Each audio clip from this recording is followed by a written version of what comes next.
Hello, everybody. Good evening. It might be the morning that they're listening. It's evening for me. I'll say good morning in case you're listening to this in the morning. Then good morning. Then we're all inclusive. Exactly. All right, ready? All right. 3, 2, 1. Good morning. evening. I'm Dave. And I'm Guy. And we don't have to do a normal intro because this is a mini episode. Is it a moosh boosh? Look, I think we've abandoned that. You may have abandoned the moosh boosh. I'm very fond of the moosh I'm boosh. just calling them mini episodes. Okay, well you do you. I'll do me. So this is a moosh boosh. I see. I knew I could persuade you. And guess what? Guess what, cunt? Oh, Guess me? what? Yeah. Oh, what? Yeah, you. It's August 1st. Well, not when we're recording this. When this comes out, it's August 1st. Last week was the fucking 1-year anniversary Hey, look at of us. Show Me Something Wrong. I'm going to give myself a clap. Isn't that crazy to think? That's wild. We've been doing this for a year. Yeah, and kind of more than a year because we banked quite a lot of episodes at the beginning, and then we were waiting on the theme song to be finished. Oh. Yeah, so I think we probably did about 5 or 6 episodes in the bank beforehand. Yeah, maybe something like that, yeah. That's wild. So our first episode, Mad Foxes, Oh, yeah. that one dropped back on July 26th. 2022. 2022. So that was still, I mean, I don't know about, our listener, where he's from. Oh, Greg. Greg. I don't know where the Greg's listener. from. But as far as we go, us people living in Japan, we were still very much in the state of emergency through the COVID-19 pandemic. That was kind of a few months before things got back to normal. Right. We were sort of on the way, like you could sort of see the finish line, the COVID finish line.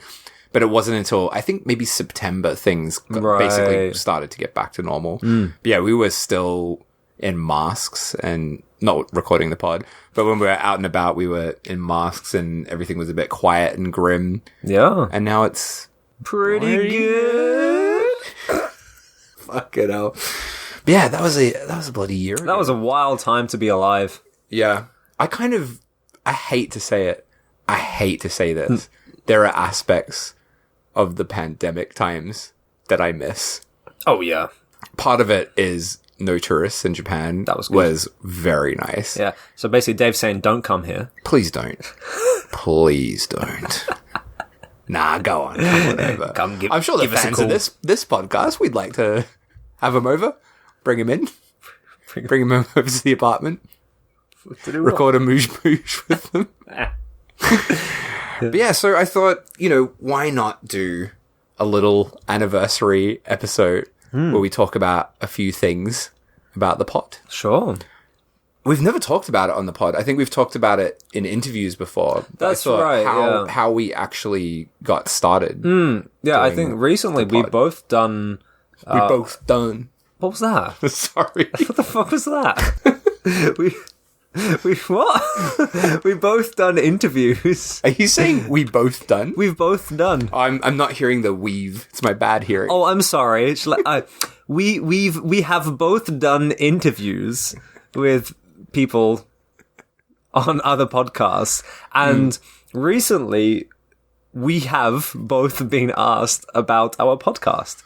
And I think we have... I'm saying that like I'm surprised. Yeah, no, you also said it. We have both explained the origins of how we got together and started this podcast, but we've never spoken about it here ourselves. We're going to tell the story at the same time. Ready? In unison. Yeah, ready? Oh, fucking hell. Good evening. No. Oh, it didn't work out. Ready? 3, 2, 1. So, one day... It's already different to where I was going. All right, go on. You can tell the tale. The whole tale. Gather around, children. This is going back to 2000 and maybe 20. Oh, we're going back that far? Okay. One day, I received a suspicious mail in the post. The Twitter post. By some random individual saying, "Excuse me, fella, What did it say? Shall I have a look? Oh, fuck! Oh, let's go back to our first ever Twitter exchange. Maybe I can add a little bit to this. So, I'm a big Letterboxd boy. I'm on Letterboxd all the time. Yeah, give me a follow on Letterboxd, guys. And I noticed this film getting reviewed by some people that I followed called Difficulty Breathing. Yeah. And I was like, mate, I want to fucking see this film. And I've just got the message up. You got it? Yeah. And I got in touch with someone I knew from Letterboxd, and he was like, I think the only way you can get it is to buy it from the director himself, Guy. So got onto Guy's Twitter, sent him a message. Which read, "Hi Guy, I was really keen to see your movie Difficulty Breathing." Keen as a being. That's your thing, that's it. It's very Australian already. "But was having trouble finding it. Is it available for purchase anywhere?" And I responded, very polite message. "Hey Dave, thanks for the message. I have just a few DVD copies of Difficulty Breathing left, which I sell for £15, which includes worldwide shipping. At the moment, price. I don't have a web store or anything, so the only way is to buy it is to PayPal me directly at blah blah blah. If you're interested, PayPal me, and if you have any further questions, don't hesitate to ask. Many thanks, Guy." What a pleasant exchange. Oh, it was lovely. So I bought the film off you, received it, watched it, fucking loved it, really, really genuinely loved it, which is great because it's before I knew you. Yeah. So the fact that I liked it before knowing you is like, I watched it without any, what's the word, like... bias? Or, no bias watching it. And absolutely loved the film and was even... telling my partner after I saw it, I'm like, oh my God, that film is fucking terrifying. Thank you very much. That's what I like to hear. Yeah, and I remember, you sent me your address, and I was like, because I previously mentioned, worldwide shipping, blah, blah, blah, blah, blah. And you sent me your address, and I was like, it's from fucking Osaka, which is where I was living at the time, and am now. But I was like, who the fuck is this guy? Some fucking cunt living in Osaka wants to buy my movie in English. What's this about? And you messaged me after that. After that, like, my living status got real hazy. I spent a lot of time going back and forth between England and Japan. This is like early days of COVID as well, right? Well, when I was in England, I just managed to fix my my visa situation to get back to Japan. And I remember that when I was in England, there were kind of like whispers of this new virus going around China. Right. Only China. And I remember my folks are like, hey, do you want to go back? Are you sure? Like, do you want to go to Asia now? And I was like, doesn't matter. Like, what the fuck? It's in bloody China. We're going to China.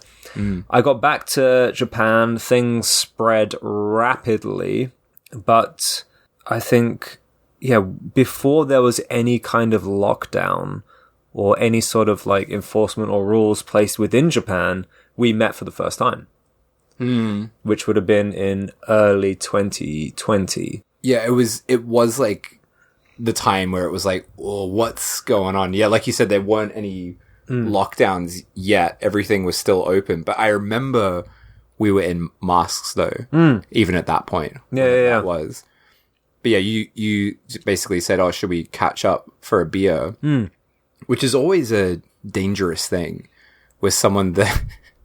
Not that it's the stranger thing, but like meeting up with someone that you have similar interests to can often be a disaster. Yeah. I've always found that, like, where, when you've got like a friend, they're like, oh, you should meet my mate. He loves horror movies. He loves horror movies. And then you meet them and you just hate each other. Yeah. Because your interests are a bit too similar and you end up like arguing about things like and stuff. Really fucking menial shit.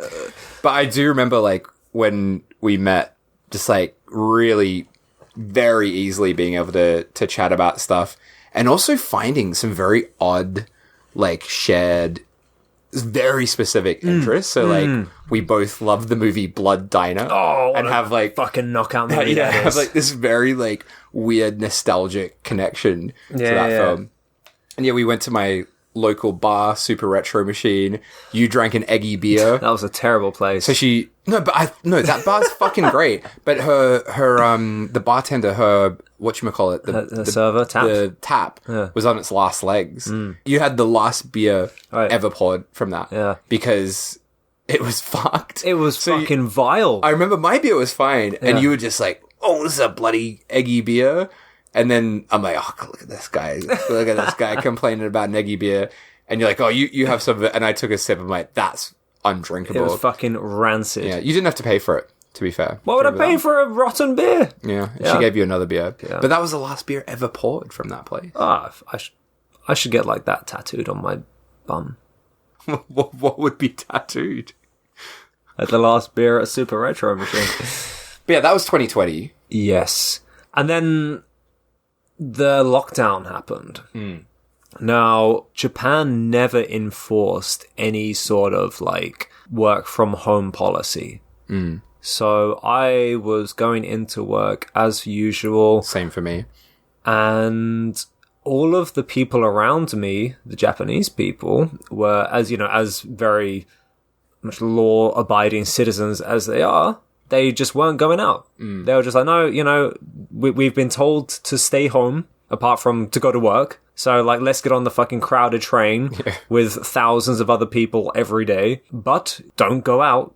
Don't go to a restaurant. Don't go to a bar. Don't do anything apart from go to work. So, unfortunately, so it was a very lonely time. I couldn't see any of my Japanese friends. I couldn't go out. I couldn't do much of anything. But my one solace was having a beer with you, because... So through loneliness, I was forced to spend time with my new friend Dave. So my workplace is right around the corner from where you live. So it was perfect, because I would get off work, we would go for a beer. But there were no places open for a beer. So, where did we go? Daily Yamazaki. Which is maybe the shittiest of the convenience stores. It's a convenience store. Yeah. There is something deeply shit about... I love it, but like it's no Lawson, is it? It's not like a fancy looking convenience store. But it's pretty great, because they had all the outside furniture. That's why we went there, because I had been going to... Yeah, Japan was in a weird state. So basically, the only places that were open were izakayas and bars that had opened in 2020, and they didn't fall under the... They basically weren't getting any government support. They weren't giving support to new places that had the misfortune of opening up before realizing that a pandemic was going to kick off. So I had been going to the one izakaya that was like this newer izakaya around there that was open for a bit. But then we used to walk past this Daily Yamazaki, which had all these seats out the front. And it was basically us and a bunch of like early 20s Japanese punks just like drinking outside that place. That was pretty good. I'll tell you what though, if we didn't have that, if I didn't have you and we didn't have that Daily Yamazaki, I would have gone fucking insane. Yeah, me too, for sure. Because just before that, my other English-speaking friends went back to their home countries. And there's only, so much I can speak in another language. It's my mother tongue. So obviously, I have Japanese friends and we talk. I have my limitations. So to have someone that I can speak to freely in my mother tongue that also shares, my same interests and hobbies and passions, and who isn't a fucking cunt most of the time, it was an absolute lifesaver, and I would have gone insane otherwise, like in lockdown. Yeah. So that was such a saving grace for me. Yeah. And so we would go to this Daily Yamazaki once or twice a week. Yeah. Camp out outside, have a few beers, and talk movies. And I think through doing that, there were like, I don't know if we should give away the films that were like kind of the key ones that started this pod, because we have been thinking about doing it for a special episode. So maybe we shouldn't say which films. Oh, tune in later. Keep reading. Should we keep it under wraps? Yeah, you have to listen later. Yeah. Yeah. But yeah, there were like moments where, we've both seen a lot of movies, and I don't want to sound like a cunt, but often you'll talk to people about movies and they're like, oh, fuck, have you seen insert whatever film that's like, yeah, I mean, yes, I have. But with us, it wasn't really like that, where, of course, that would happen. Be like, yeah, that film was fucking great. But then every now and then there were gaps in both of our knowledge, I think. And you had recommended something to me that I had never heard of. You lent it to me on DVD, and it was mind blowing. This particular film that hopefully maybe episode 50 we might do as maybe we might do as a special episode. But yeah, that was like a real, like, holy shit, I can't believe I didn't know about this film. I don't know, maybe the same for me. I think I might have recommended a few things as well. There's definitely been things that you recommended that I wouldn't have found otherwise. Yeah. So that was happening quite a bit at that time.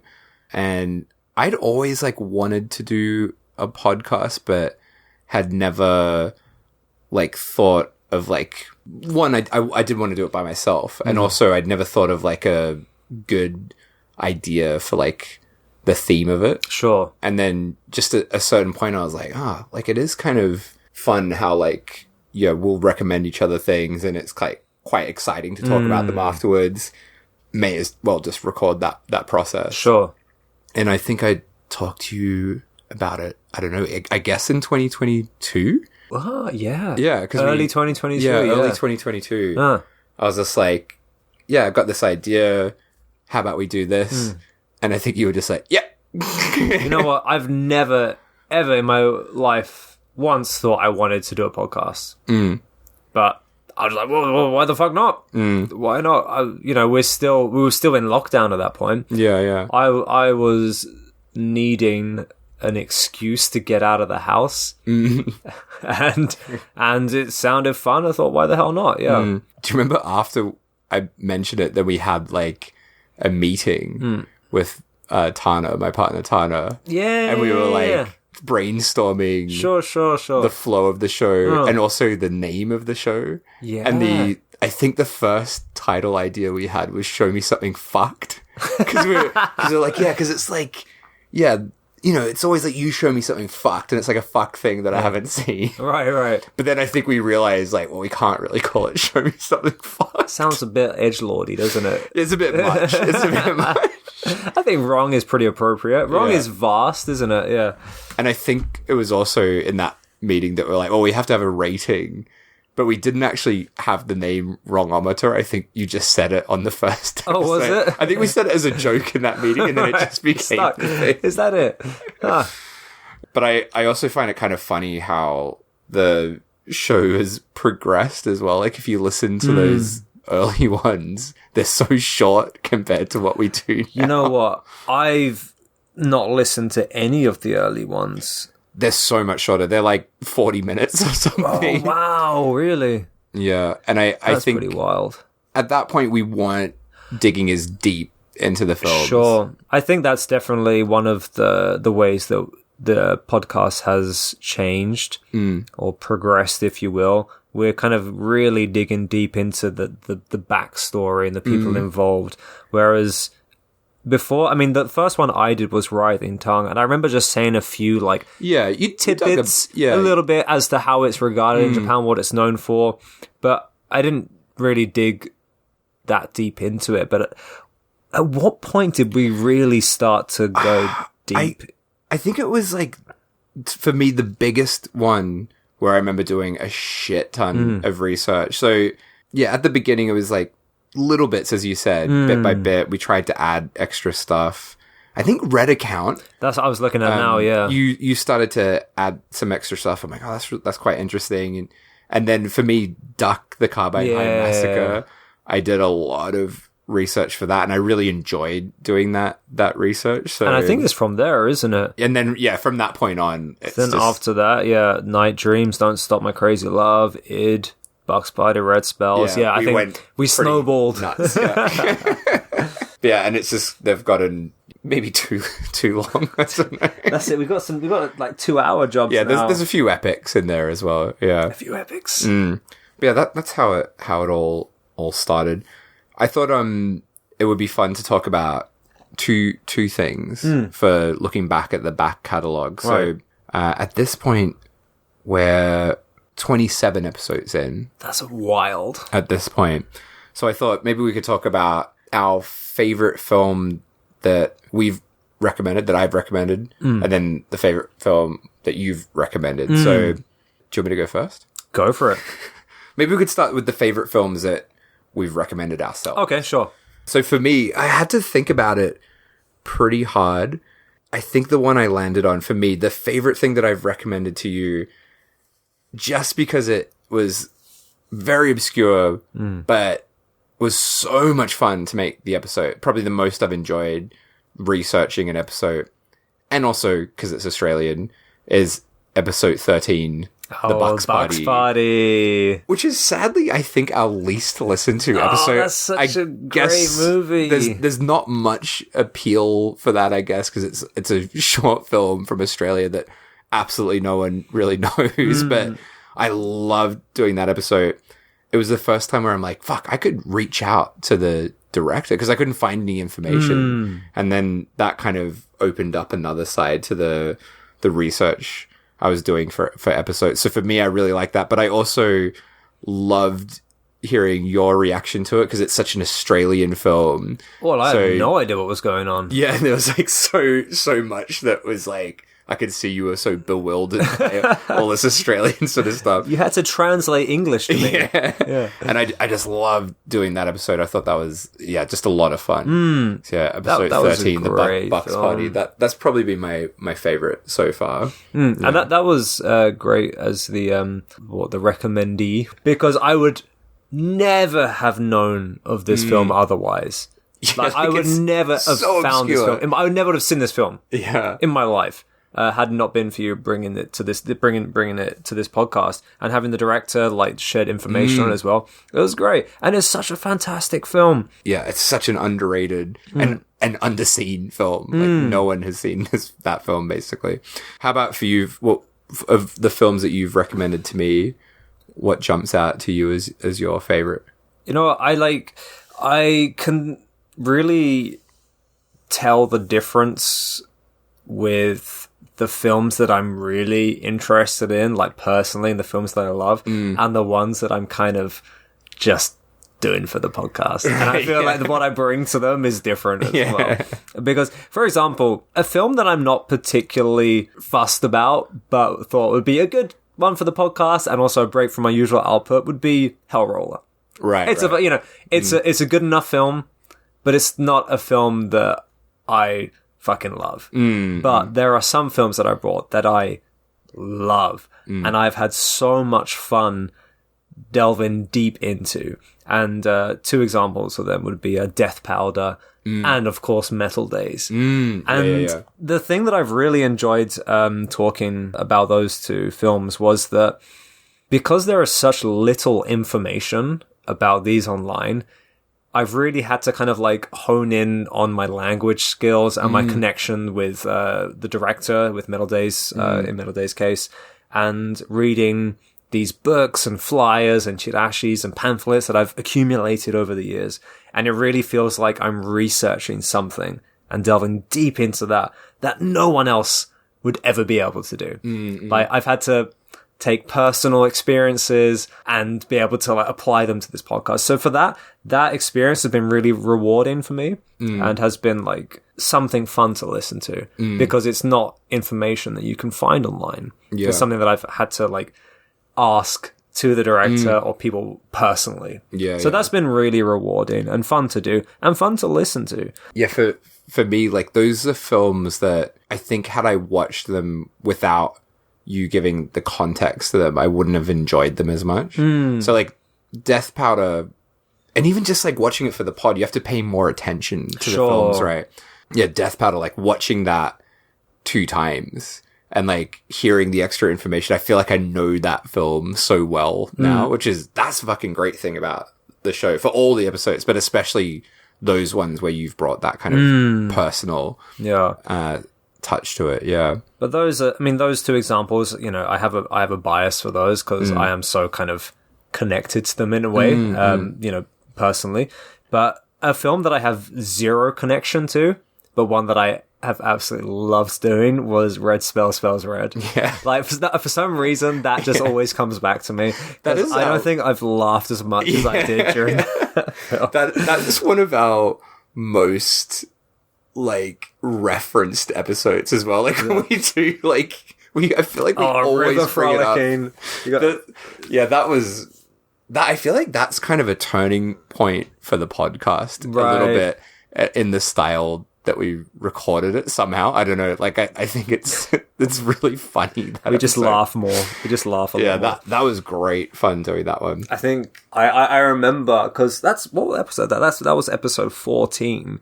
And I remember I was listening to it on a lunch break, and something you said just fucking creased me up so much. And I was in this part, and I was laughing so much. We were talking about chicken fighting, and you were like, and you said it so seriously. It wasn't even supposed to be a joke, but you're like, look, I'm no chicken fighting expert, and I think that's one of those things. It's like, to be able to draw some sort of comedy out of something that is just so morbid and horrific, something that should repulse people. Yeah. But we've just kind of found this way to enjoy and laugh about. Yeah, that's probably been the most rewarding thing about this for me. Yeah, for sure. There's been some good laughs. I think sometimes when one of us hates the movie, it's even funnier. Oh, yeah. Like, Duck. You hated that so much. It was so funny recording that. And I fucking hated the Worm Eaters so much. So that's a particularly funny one as well. In terms of films you've recommended me, I had a look back. Oh, yeah. To think of my favorite. And I did consider, like, Death Powder, Metal Days, they were like two really special ones. But looking back, my favorite thing that you've recommended that fucking broke my brain watching it, completely wrecked my brain. Way back. Episode 6. Red Account, My Bloody Angel. Oh, yeah. Was one of the biggest mindfucks. And that was like a perfect example of something where I'm like, how have I not seen this? Like, how have I gone through my whole life and not seen this film that seems so up my alley, sure, but I had somehow missed it. And yeah, that really, really blew my mind, that one. So yeah, I think of the things you've recommended, that's probably been my absolute favorite. Nice. That was a great one to do. I really enjoyed that, and learning about the real case that it was based on as well. Yeah, all of that stuff just added this, like, very, very grim layer to it. So that one definitely. But yeah, honestly, I mean, everything that you've recommended, other than maybe Hellroller and Worm Eaters, has been like a pretty amazing watch. The close second, I think. So that was my first one, Red Account. But Blood Brothers was maybe the close second. Yeah. Mike Diana's Blood Brothers, just because it was just so much fun talking about that, and like talking about our own kind of, like, childhood filmmaking. It was just like a lot of fun recording that episode, and I love that movie. And then meeting Mike Diana a bit later after we released that episode, just by chance he was in Japan, just sort of added to that one as well. So yeah, number 1, Red Account, but closely followed by Blood Brothers. I'll take them both. They're both knockout films. For me, I'll tell you what, the film that I took away this was an absolute amazing I think film. I can guess which one. You probably can. and it still shocks me that I hadn't seen it up until that point, was Don't Stop, My Crazy Love for You. Yeah. Because I loved that film so much. I loved it. It was so good. It was probably the best film I'd seen that year. Yeah. It was amazing. Yeah. It was perfect. It was just it was great. I can't believe I hadn't seen it before. That was like I always thought with this podcast, like, oh man, we're never going to get to do any Cat 3s because we've seen them all. And then when I was going through all the Cat 3s I watched, and like checked if you'd seen that one. When you hadn't seen that, I'm like, fucking hell yes, we are doing this one. That just hit all the right places for me. That was a beautiful, beautiful film. Wrong in every way. Beautifully shot. The story was great. Oh, everything was perfect. That's a 10 out of 10 movie. And I loved it. And it is so appropriate for this film as well, for this podcast as well. That's probably the number one.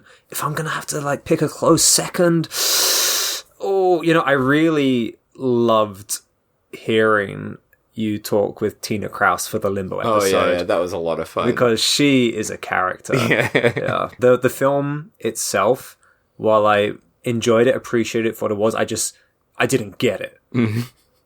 On a personal level. I couldn't understand it. So hearing her talk about it and explain it, which is, again, another thing that you wouldn't get otherwise. Having that personal connection, that personal back and forth with the people involved. Yeah, that really added that layer and allowed me to appreciate it more than I would have done otherwise. Yeah, definitely. Yeah, that's been one of the best things for me making this podcast, is like digging deeper. I've been able to talk to, Steve Jodrell from, the director of Bucks Party, talk to Tina Kraus, got in touch with Minoru Kawasaki to talk about Miracle Bunny. And not only that, but just like digging much deeper into these films than you ever would. Like if you just you usually just watch a film and that's it. You might look up a few actors, but yeah, we've gone pretty hard into these films, which has been... It's taken its toll on us, Dave. It's hard sometimes, but it's also very, very fun. Yeah, it can be tiring, but it's also incredibly rewarding as well. Sure. I think. I think so too. There's our faves. Go back and listen to those. Especially the Bucks Party, because it's got almost no listens. No, it does.